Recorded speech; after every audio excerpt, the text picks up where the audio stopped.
Gold remains in a difficult position while further slumps in oil prices and the prospect of higher US interest rates weigh against an otherwise improving backdrop. The spot gold price was last at an unchanged $1,220 per ounce, which it has held over the previous two sessions. On the upside, poor industrial production numbers out of China this morning at 7.2%, below the forecasted 7.6%, will only add to the prospect of further Chinese stimulus measures from Beijing to buoy the slowing economy.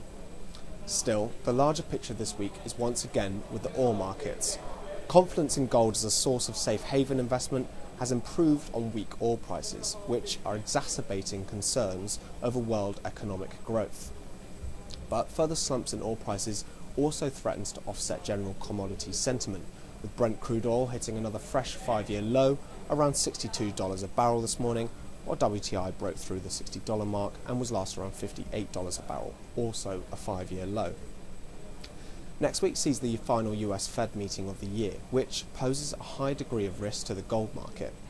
Expectations are that the phrasing in its statement may change because slack in the labour market in the US appears to be easing, although inflation remains weak.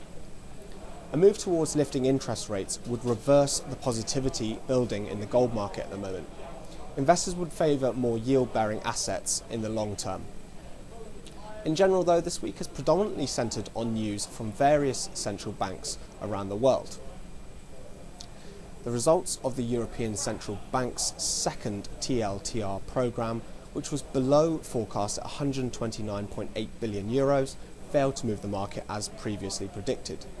The result will disappoint ECB President Mario Draghi. The bank is holding off on full-blown quantitative easing in the hope that providing cheap 4-year loans to banks across the bloc may stimulate the ailing EU economy. A move towards QE, remember, will likely boost the dollar and prove negative for gold in the long term.